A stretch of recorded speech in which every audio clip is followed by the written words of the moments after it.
everybody. My name is Rachael, and just want to ask you one question. What's wrong with me? So this is a question that I would ask myself time and time and time again, growing up as a kid, as an adolescent, even into early adulthood. What's wrong with me? And today I know that there's nothing wrong with me. I was made like I am, who I am, just the way I am, for all the right reasons. And I think it takes some pain, some maturity, some soul searching, definitely a lot of sobriety to come to that conclusion in my experience. But there's nothing wrong with me today. I have a God that loves me. I have a wonderful support system. I have friends galore. I have tons of great places to go and opportunities to serve and wonderful church and a wonderful network and a wonderful clientele and just a lot of blessings have come my way. A lot of wonderful things have happened in my life, and mainly it's because I got out of the way. I was in my own way for a long time, and what that's shown me is that if I take this, strong willpower, and if I take this, need to execute things, and take this courage, and, take all these things I've been fortunate enough to have, and apply them in the right direction, I have a chance, and a great chance at living the best life I could ever imagine today. So just a few quick statistics about myself. I'm 33 years old. My birthday is Cinco de Mayo. Woo, let's party. I do love that salsa music. So I got sober when I was 22. I am a person in recovery. I'm recovering from a lot of things. So I love the more. Give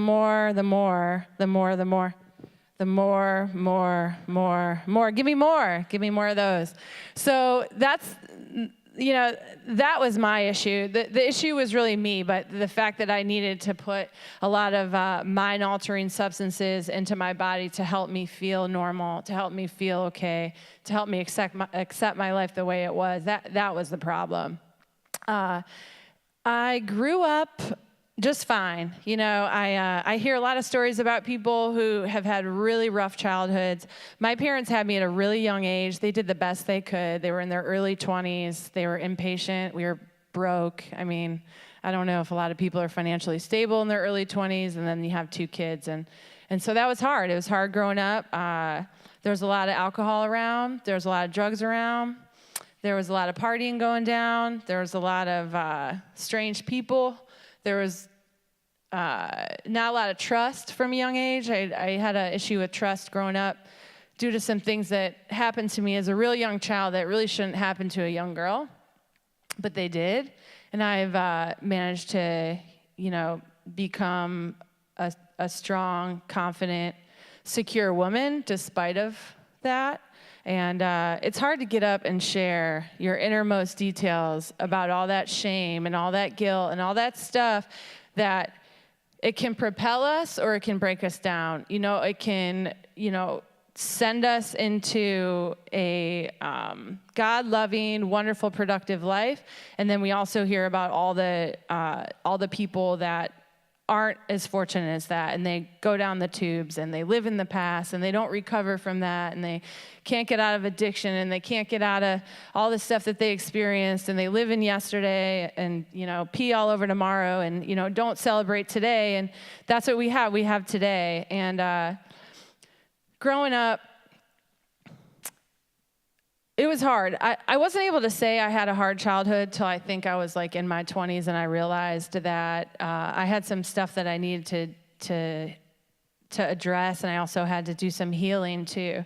For anyone that grew up in a house that contained a lot of alcohol, it's hard. You don't know, you're walking on eggshells. You don't know when the bottom is going to drop out. My parents aren't to blame for my alcoholism. I own that, but I was, I was subjected to a lot of just uncertainty and distrust, like I mentioned before. I was a pretty active kid. I really loved like the outdoors and loved to experience adventures. And, I had different groups of friends. So I had a big family. So I was generally happy. Moved to a really big school from a small town that we grew up in where everyone knew our name. It wasn't Cheers, but it was called Newberry. And it was outside of Northeast Ohio. It's a great place to grow up. And we moved from a really small school to a huge school, and that scared me to death. And so I really just threw myself into school and in basketball. And I always wanted to play in the WNBA. So when they had the WNBA come visit our school, I was like first in line and like doing all the drills and make sure they knew my name and all that. And so I really had high dreams and high aspirations, but I had kind of dabbled in some alcohol and other things around that time, and that just kind of seemed to win over. And I would ask myself, what's wrong with me? Like, I want to do this, and I strive to do this, and I dream of this, but this stuff, this garbage, this, lack of faith, this using and abusing stuff, why is this winning over? I had an active prayer life, a great relationship with God growing up. I was raised in the church, whether I liked it or not, but it was a great community. My parents were raised in the church. I would go to nursing homes and take communion to the elderly with my grandmother, and we'd be cutting up and singing and dancing and all that.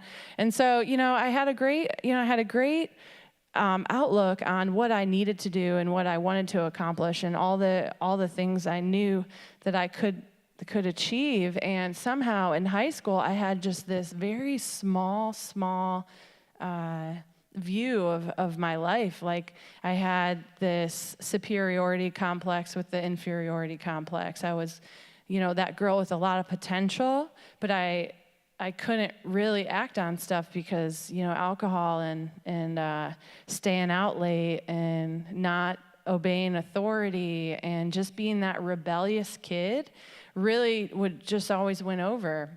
And so here we are, 10th, 11th grade. I just was excelling, and my biggest claim to fame, I'll probably be talking about it till I'm like 75, but I'm sure my clients are real sick of hearing about it. But my freshman to sophomore year, I improved my vertical 6 inches, and I'm Caucasian.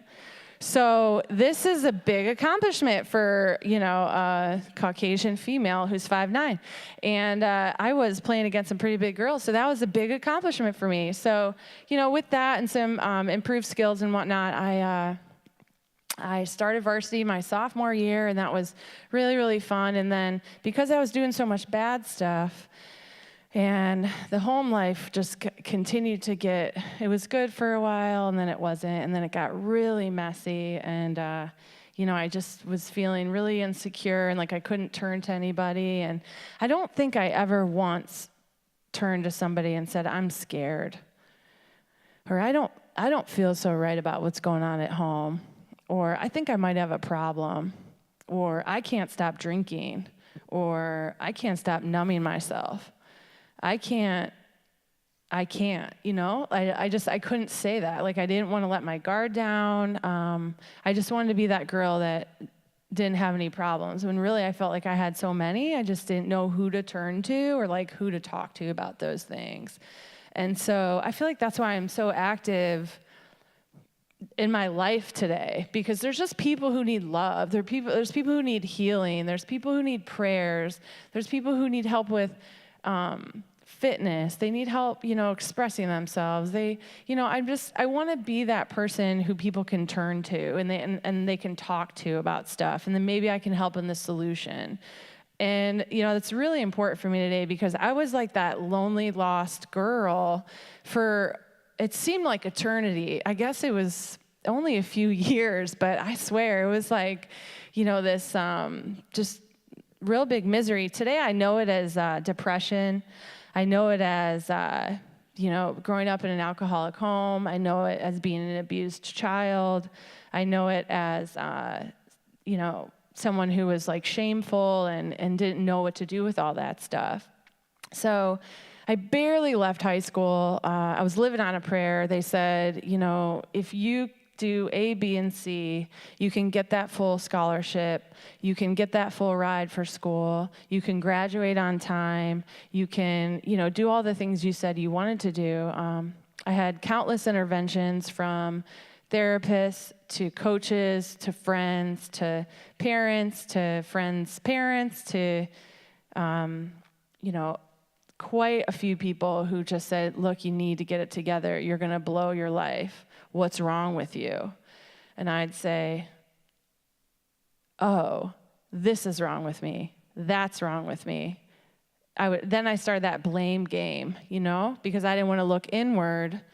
I didn't know what to do with that. So then here I am, talking poorly about everyone in my life and pushing everyone away.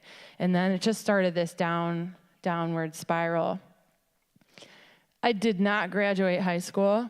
I did not abide by the A, B, and C to get that full ride to college.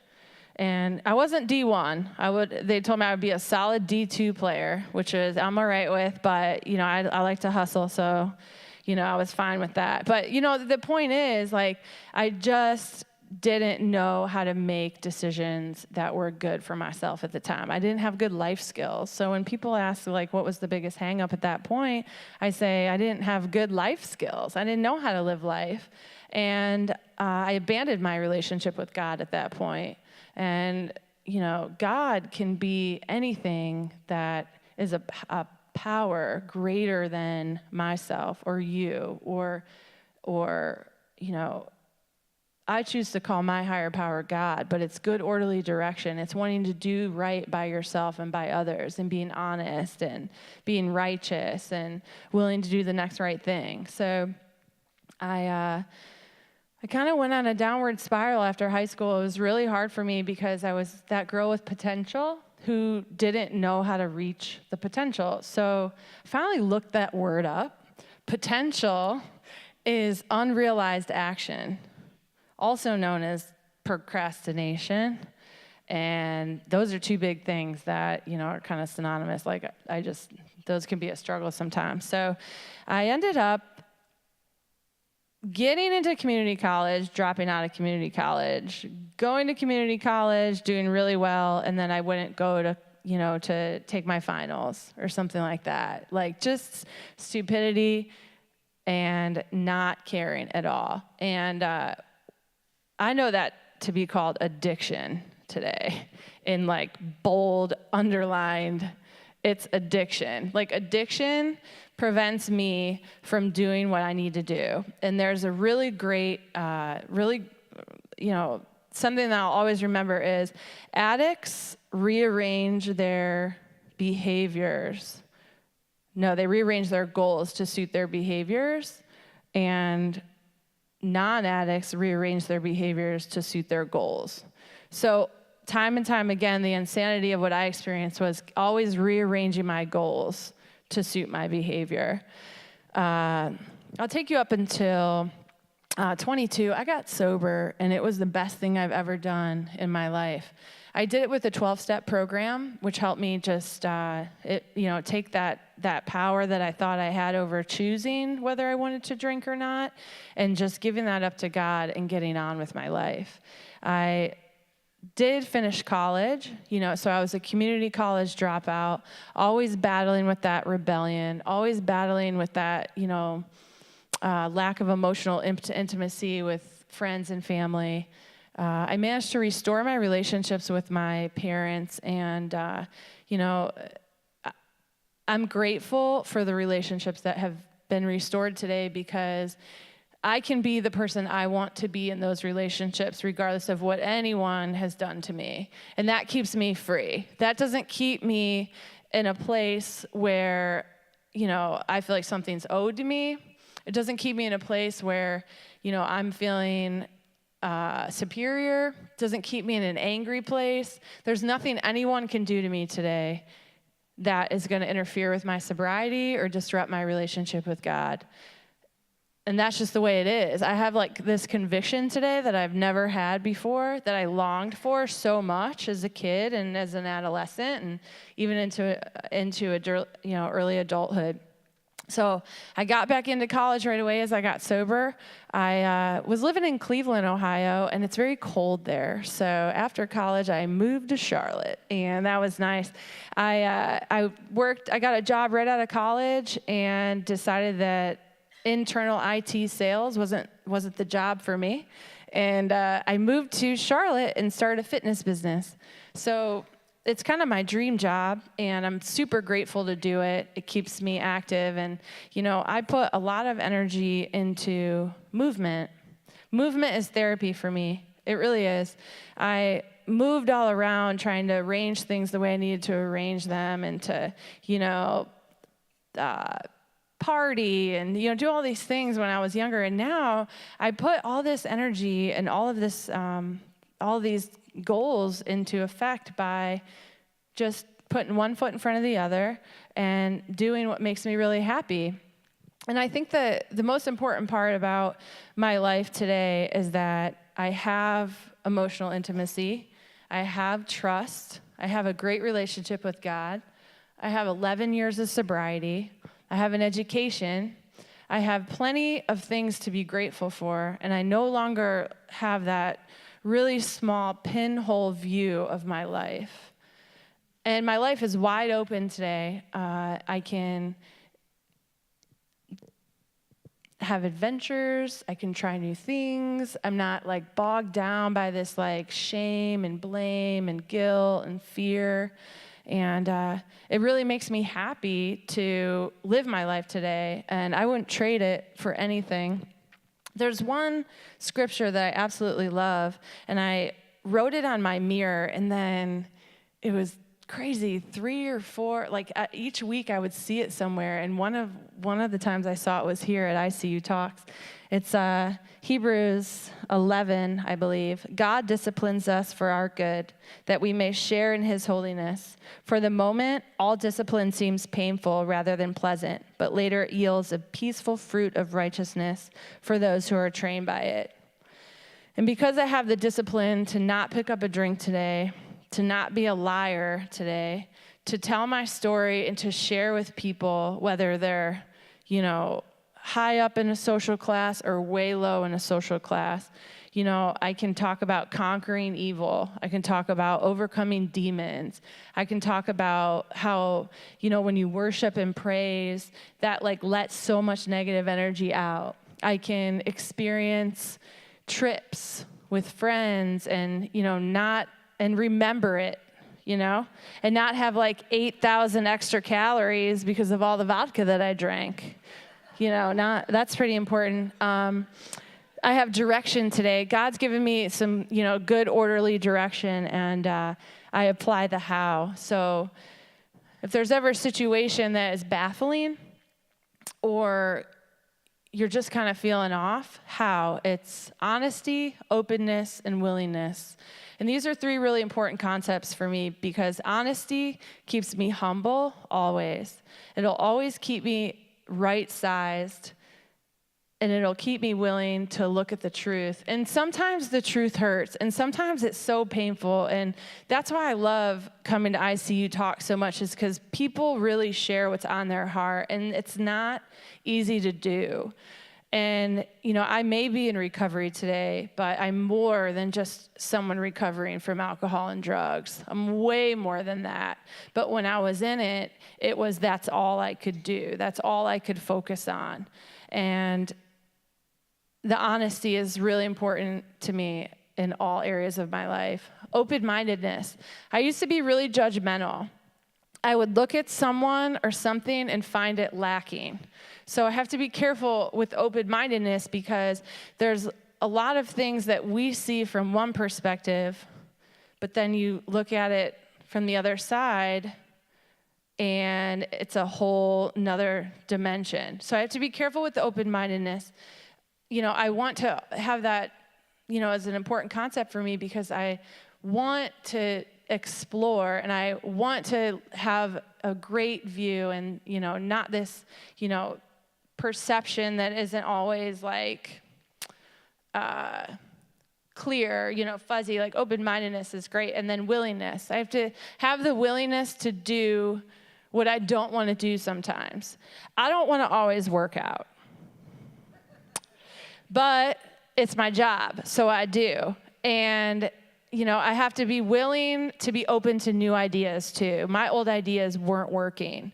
And the willingness to,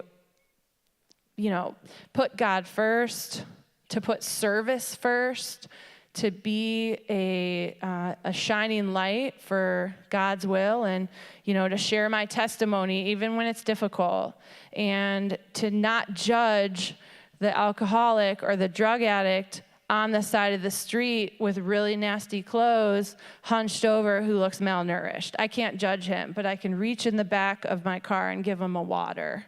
I can't judge people because I was in a place and I was, not in a great place for a while, and I was forgiven, and people had their arms open and they were loving and not judgmental to me.